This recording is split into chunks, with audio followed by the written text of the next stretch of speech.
Hello, everybody. Happy Wednesday, boy. Mike. Happy Wednesday. You know, I normally don't have a show today. I do it every other day. Give myself time to think of things to talk to you guys about. But sometimes you don't need help talking about nothing. In the past 24 hours, the world has been in a catastrophe. This stuff is almost apocalyptic. But before I begin, I'm having the triple berry blossoms. This was for my birthday. I never got to eat my birthday stuff. I just put it in the freezer. This is whipped cream, not ice cream. And we're having dark roasted coffee with whipped cream in it. Look at that. Ain't that pretty? You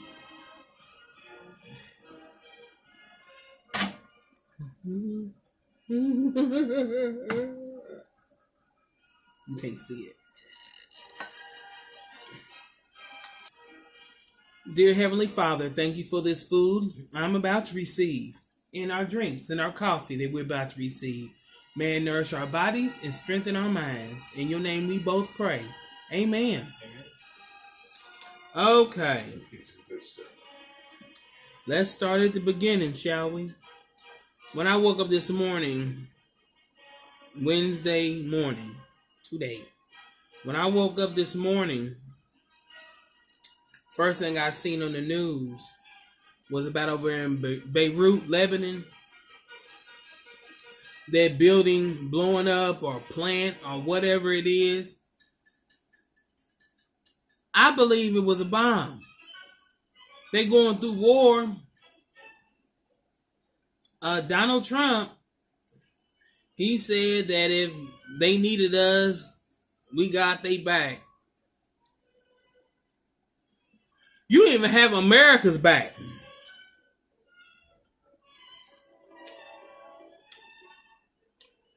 Got his back up. We allegedly got his back. I just 100 people so far they say has been found dead. I got some footage. You know me. I told you to have a donut. Look. Massive deadly explosion rocking the capital of Lebanon. Look at that. Wow. All right, we have a live look now at this apocalyptic scene in the city of Beirut this morning. My God. It is just utter devastation. And as rescuers search through the rubble, investigators are trying to determine if this was an accident or an act of terror. Our senior foreign correspondent Ian Pannell is tracking all the latest. Good morning, Ian. Yeah, good morning, George. Lebanon's begun 3 days of mourning after what can only be described as a national tragedy. You know, we're all struggling to cope with the pandemic, but Lebanon's also in the middle of an economic, health and political crisis when one of the biggest explosions ever seen erupts in the capital, Beirut. What happened? Oh my... This is the moment the heart of Beirut was shaken to its core. The blast at the city's port sending seismic shockwaves through Lebanon's capital, picked up by earthquake detection equipment. This video from a local church, live streaming at the time, shows how devastating the blast was. Priests running for cover as stained glass rained down from above. Lebanon's health ministry says at least 100 people were killed and more than 4,000 injured. Already overwhelmed hospitals struggling to care for the wounded. The scenes around the city are apocalyptic. I mean, this is more than a catastrophe. President Trump offering condolences and aid. Our prayers go out to all the victims and their families. The United States stands ready to assist Lebanon. The president suggesting, without evidence, that the explosion was an attack. They seem to think it was an attack. It was a bomb of some kind. And Lebanon's prime minister vowing to find whoever's responsible, telling the public that this disaster won't pass without accountability and that those responsible will pay the price. The massive blast caused when 2,750 tons of ammonium nitrate exploded, the same material as the Oklahoma City bombing in 1995, Wow. but reportedly 1,000 times stronger. New York-based artist Michelle Aboud shot these videos showing the immediate aftermath, saying the entire event was surreal. My car, and as I'm walking, all of a sudden, everything starts shaking, and we hear this double bang. And before we could even think of what to do next, everything exploded. And when I mean everything, I mean everything. As debris was falling, I just hid under a car. The people that were like literally standing right next to me didn't get so lucky, and a lot of them got hit on the head. Some of them died. Officials in the disaster-stricken city now searching for answers about what caused the enormous explosion and, above all, who was responsible. You see that poor pastor in his church? He was live streaming the service. And he got pieces of the building fell on his head.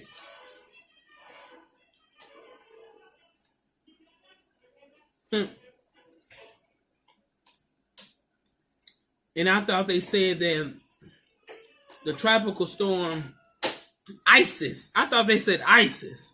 I'm about to say, who in the world named that storm ISIS? But they the stuff up though.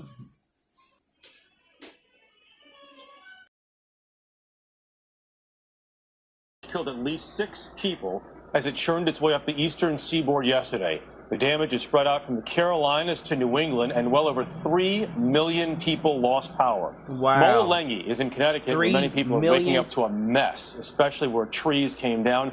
Mola, what does it look like there? Well, you said it, Jeff. Good morning. It is an absolute mess. You know, folks are really in cleanup mode throughout the state of Connecticut this morning after the storm swept through, bringing with it up to 70-mile-per-hour winds. In the process, uprooting trees, a very big one in this case, as you can see, downing power lines. Throughout the state, thousands of people are waking up without power this morning. Here in Wethersfield, we spoke to the owner of this home, a woman who was inside when this tree came crashing through. After Isaias made landfall as a Category 1 hurricane over North Carolina, coastal towns like Oak Island were reduced to flooded, muddy wastelands. FEMA going to be awfully busy. Several reported tornadoes, and 2 people died as a twister tore this trailer park to shreds. Even after it was downgraded to a tropical storm, Isaias spawned tornadoes in Virginia. One of them ripped through Suffolk, but no one was injured. The Lord spared us for another day. As the storm tracked north, more than 6 inches of rain fell in parts of Maryland, creating flash floods. The conditions left people wading through submerged neighborhoods in Philadelphia. Sheets of rain and strong winds also descended upon New York, where a fallen tree killed a man in Queens. And across the Hudson River, another tree smashed into this mail truck in New Jersey. Fortunately, the driver was okay. Energy provider Con Edison said Isaias knocked out power to nearly 260,000 people in the tri-state area, the second largest outage in company history. I was sitting there reading, and this huge crash, and I knew instantly what it was. I tried to look out the windows, and all I could see was trunks and branches and leaves. Stephanie Convey told us this falling tree broke through her Connecticut home as Isaias blew by. Not exactly an ideal birthday gift. She turns 82 today. Was it frightening? No. But you're blessed to see another birthday. Fall into their house would be a little shaken Thank up. God. You don't seem like it. No, it just because I was so grateful that nothing serious had happened. Right. And, a house is a house.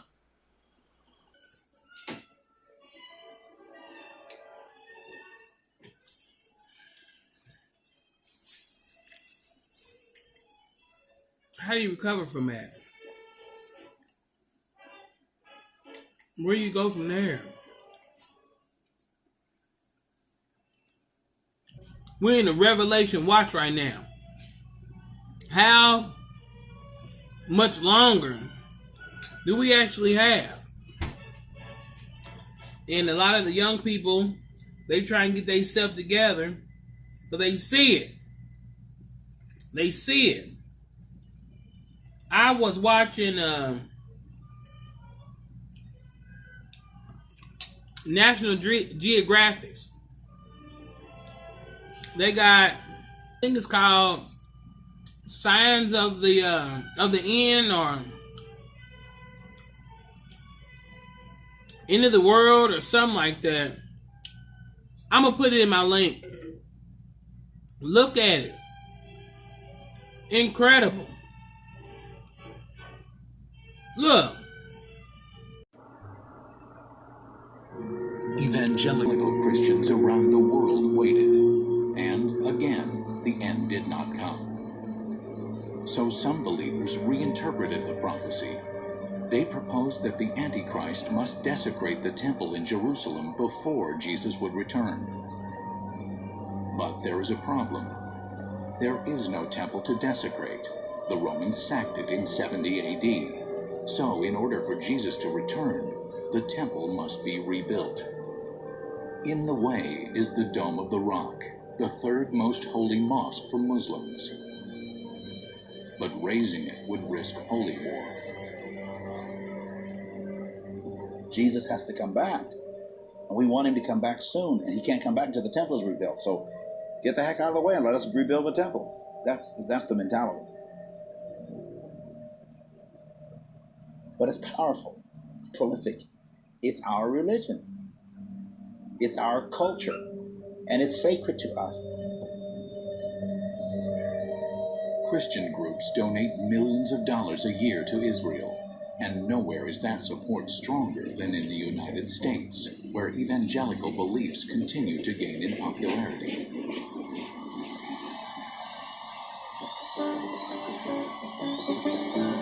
Millions of young Americans today believe they are living in the last days. The second coming is near.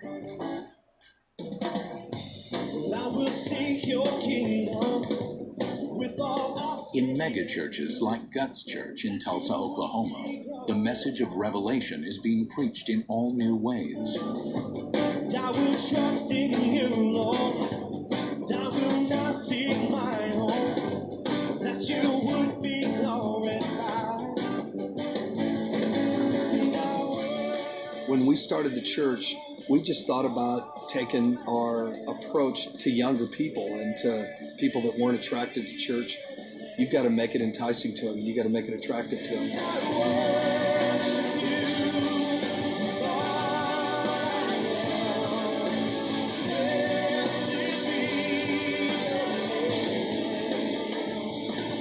Churches like this one preach that the book of Revelation is perfectly clear. God will condemn non-believers to eternal hell and bless believers with everlasting life.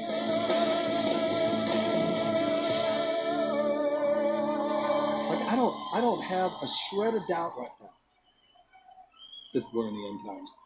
Yes, we are. Things change so rapidly, and things are becoming so intense, and things are so passionate today that something has to happen. Everybody going to church now. I like nice music in the church, you know. I like to feel welcome. I used to go to this church when we lived out east called Westminster Presbyterian Church. Small congregation. Powerful.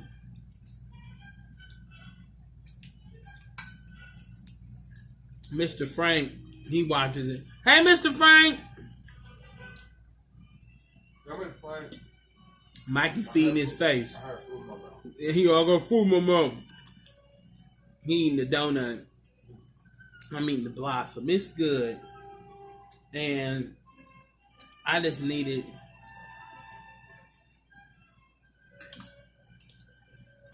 but like I told you guys, we're in a Revelation watch. And remember, I know a lot of people get scared or whatever. But remember, God will put Goliath in front of you for you can find your inner David. You can make it through this, y'all. If anybody going through anything, you can make it. Because he wouldn't give it to you unless you could. I believe in God. When I was a little girl, I believed in God. Something happened to me that changed my life forever. I know it there. I'll save that story for story time. But I'm a believer, and I believe that if you're just and have faith, you'll be in heaven in eternal life. If you don't believe, what they say, them naysayers, you're going to hell. You're going straight to hell. I'm just going by what I've read.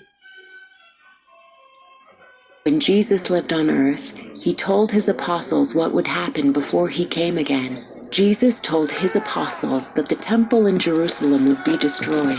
The Jewish people would be scattered to many nations, and many of them would be killed.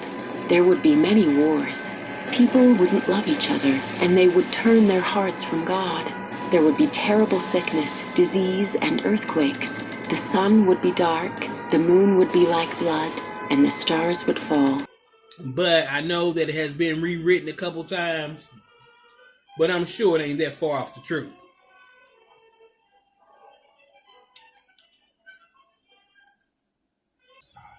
Oh! Wait, stop. That was Left Behind. Yeah, when everybody got taken in the wrath, when he took all the good people and leave the bad people and the iffy people here, and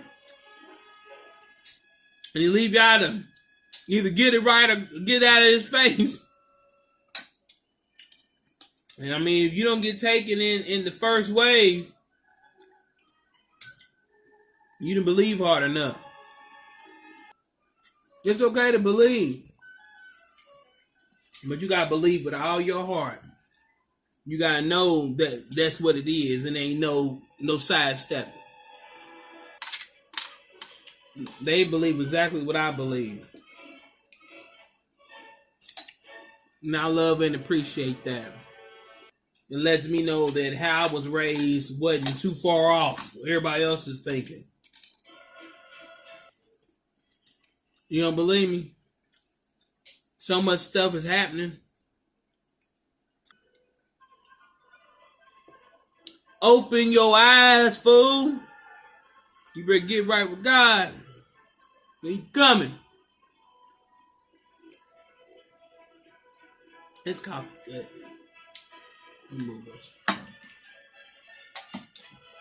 I just feel so sorry for them people that are on the East Coast.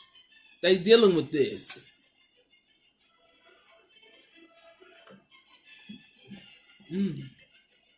Okay. They dealing with this. And I know FEMA gonna get involved, and I'm sure they will get help. But you alive. You alive. Thank God. And it upsets me so bad to hear people, thank your lucky stars. Thank goodness. You better give thanks to where it's due.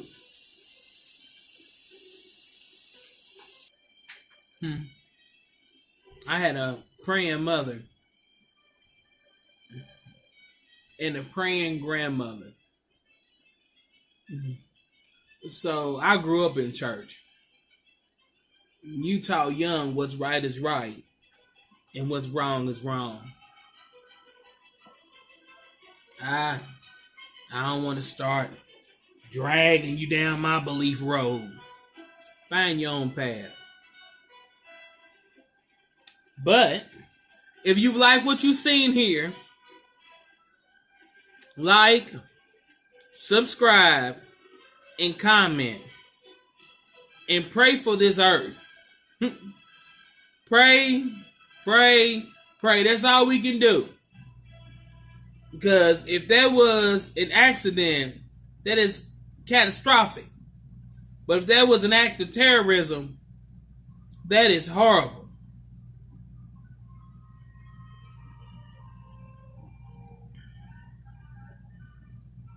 I'll talk to you guys soon.